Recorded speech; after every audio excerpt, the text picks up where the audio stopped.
Nagbabalik muli ang Takot Ako Recaps. Ngayon ay isa na namang talsik-laway na pelikula ang ipapaliwanag ko. At ito ay isang romantikong drama na pelikula na may pamagat na The Ballad of Jack and Rose. Ito ay kasunod ng kwento ng mag-ama na nakatira sa isang liblib na isla. Nang imbitahan ng ama ang kanyang kasintahan na lumipat, ang kanyang anak na babae ay nagseselos dahil siya ay umiibig sa kanyang ama. Para malaman kung ano ang mangyayari, panoorin mo hanggang dulo at simulan na natin. Noong taong 1986, makikita na nakatira ang isang magsasaka na si Jack, kasama ang kanyang anak na babae na si Rose sa isang hiwalay na isla. Ang isla ay dating isang hippie commune. Ang hippie commune ay isang grupo ng mga tao na nagsasama-sama upang ibahagi ang lahat at ito ay may magkatulad na mithiin at paniniwala. Dekada na ang nakalilipas, ang mga taga-city na karpintero ay gustong magtayo ng mga pabahay sa lugar at manirahan kasama ang kanilang mga pamilya. Sinubukan ni Jack na gawin ang lahat ng kanyang makakaya upang ilayo ang mga developers na ito sa isla.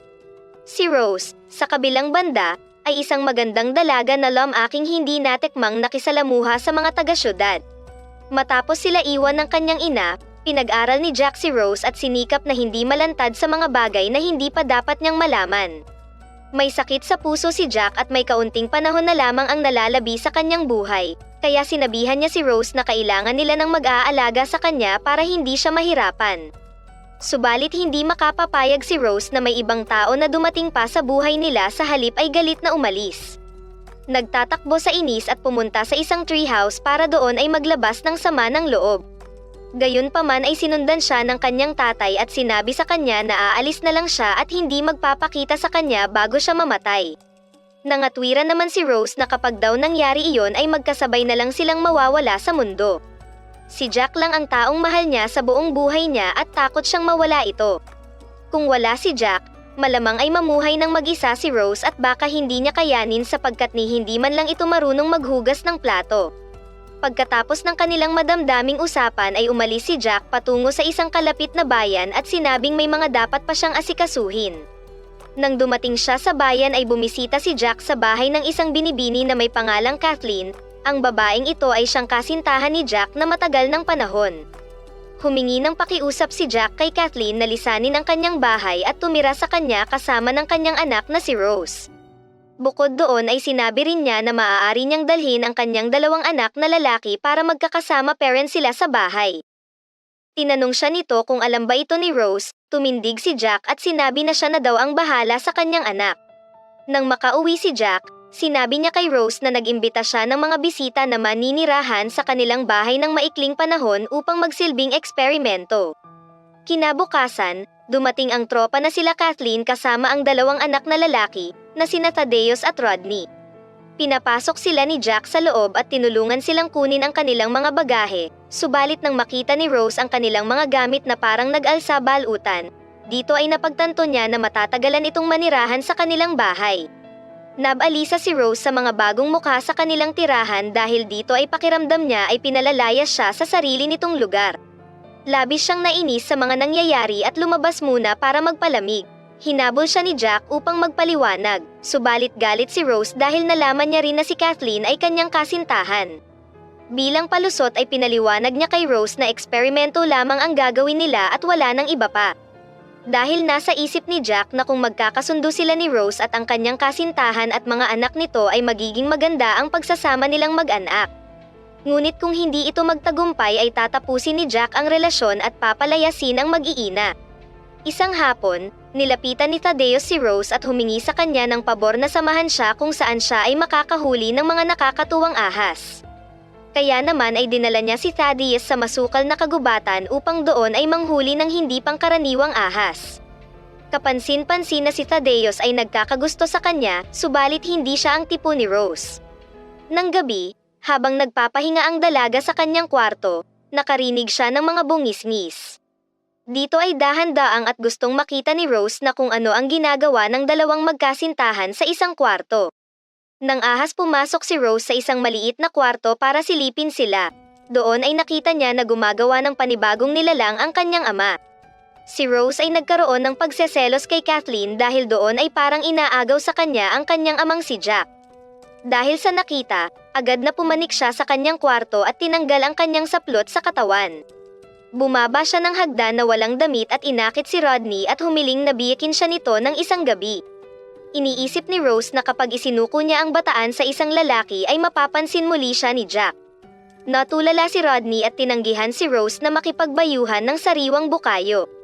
Sinubukan niyang ibahin ang usapan, ngunit naglalaway at naging mapusok si Rose sa kanyang plano.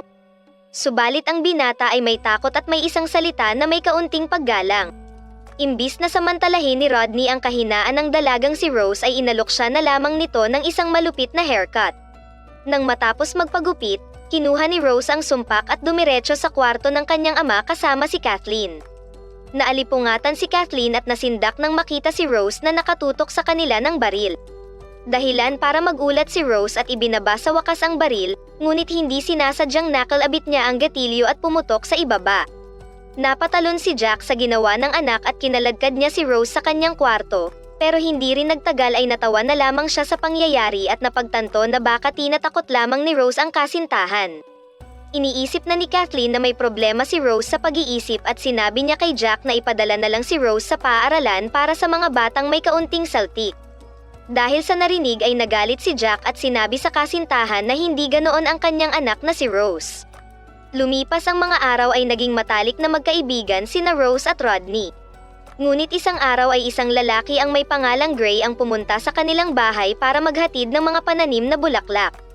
Hindi nagtagal ay naging malapit din ito kay Rose at hiniling kay Gray na turuan siya kung paano makipaghalikan. Hindi ito inaasahan ni Gray ngunit sinabi niya kay Rose na dapat ang kanyang unang halik ay dapat na hindi sinasadya para masarap. Makulit ang dalaga at sinabing pwede naman daw niya itong gawin, ngunit tinanggihan siya ni Gray at nagmadaling umalis. Kinabukasan, pumunta ang magkaibigan sa pantalan para sunduin ang kaibigang babae ni Rodney si Redberry. Nang makauwi ng bahay, pinagmalaki ni Rose kay Redberry ang kanyang munting treehouse kung saan sila doon nakatambay araw-araw. Nang gabi ding iyon, umalis si Rose at pumunta ng kagubatan upang tignan kung may nahuli na ba ang patibong na inilagay ni Thaddeus. Napansin niyang mayroong nabitag na makamandag na ahas sa kulungan kaya sinubukan ni Rose na dalhin ito. Nang makauwi si Rose ay naabutan niya sina Redberry at Thaddeus na naglalampungan sa sasakyan. Nang makita ito ay nakaisip siya ng plano na si Thaddeus na lang ang natitirang lalaki na maaaring makapunit ng kanyang pagkababae. Dali-dali siyang umuwi ng bahay at inilagay ang ahas sa ilalim ng kanyang kama. Ilang saglit ay pumasok si Thaddeus sa kwarto ni Rose upang tanungin kung may nahuli na bang ahas sa kakahuyan. Hindi siya ang tipo na lalaki ni Rose ngunit no choice, inakit niya si Thaddeus at doon ay lumangit-ngit ang kama sa kwarto ni Rose. Dahil sa lakas ng puwersa ng kama ay natabig nito ang hawla kung saan ay nakawala at gumapang ang ahas sa isang makipot na butas. Nang matapos, tiningnan ni Rose ang kanyang kumot at doon ay walang paglagyan ang kanyang tuwa nang makita ang marka at nagsasayaw sa saya. Kinabukasan, habang nagpapahangin si Jack sa labas, napansin niyang sinampay ni Rose ang isang sapin na may bahid ng marka at mga salita sa harap ng bakuran. Napailing si Jack sa lungkot nang malaman na ang kanyang anak na babae ay tuluyan ng napunit. Sinubukan kausapin ni Jack si Rose ngunit naaga ang atensyon nang biglang nagsisigaw si Kathleen sa isang kwarto na may gumagalang ahas. Agad na pinuntahan ito ni Jack at hinanap bago pa ito kumitil ng buhay dahil napakadelikado ng ganoong uri ng hayop. Mataba at mahaba pa naman iyon. Samantala, nagtaka si Thaddeus at nakita ang kanyang hawla sa ilalim ng kama ni Rose.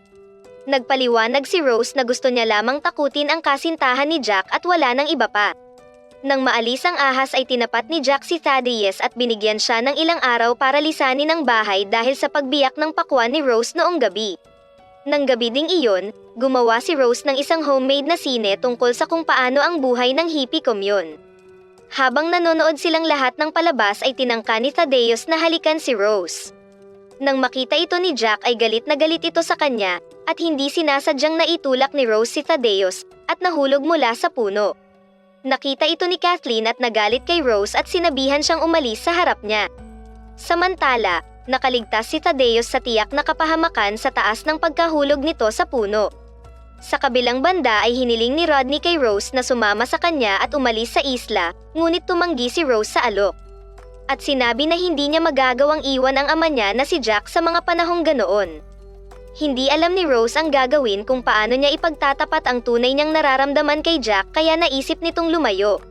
Pumunta siya sa isa sa mga pabahay upang subukang doon tumira at mamuhay ng mag-isa at makapag-isip-isip. Si Jack ay naghintay ng ilang araw ngunit hindi pa rin nakakauwi ang kanyang anak na si Rose. Dahilan para kumilos na siya upang hanapin ang hindi umuuwi nitong anak. Sa paghahanap nakita niya siya sa isang magandang pabahay at humingi ng patawad kay Rose at sinabi na hindi siya dapat magrebelde. Batid ni Jack na natatakot siyang baka walang mag-alaga sa kanyang anak kapag bigla na lang siyang mawala sa mundo. Sumagot si Rose na ayaw niyang makita ang mukha ni Kathleen kahit kailan pagkatapos ng mga nangyari. Dito ay nahirapan si Jack at kailangan niyang pumili sa pagitan ng kanyang kasintahan at anak na babae. Mabilis siyang kumilos upang asikasuhin ang mga kailangang dokumento para maging maayos ang lahat. Umuwi siya sa isla at nag-alok kay Kathleen ng malaking halaga para kalimutan na ang lahat sa kanila at umalis kasama ng mga anak niya. Agad na bumalik si Jack sa mga pabahay para sabihin kay Rose ang mga nangyari. Walang paglagyan ang tuwa ni Rose nang malaman ang nangyari, dahil sila na lang muling dalawa ni Jack ang magkasama. Kaya naman doon sa pabahay nagpalipas ng gabi si Jack kasama si Rose para sa pag-alis ng malaya ni Kathleen. Habang humiga si Jack sa kama humiga din si Rose at hindi sinasadyang nagkatitigan silang dalawa at biglang hinalikan ni Rose si Jack. Nagulat siya at hindi makapaniwala sa ginawa ng kanyang anak sa kanya. Dahil sa nangyari ay sinisisi niya ang sarili dahil hindi din siya pumalag nang hahalikan na siya nito. Kinabukasan, nagising si Jack at hindi malimutan ang nangyaring paghalik sa kanya noong gabi ng kanyang anak.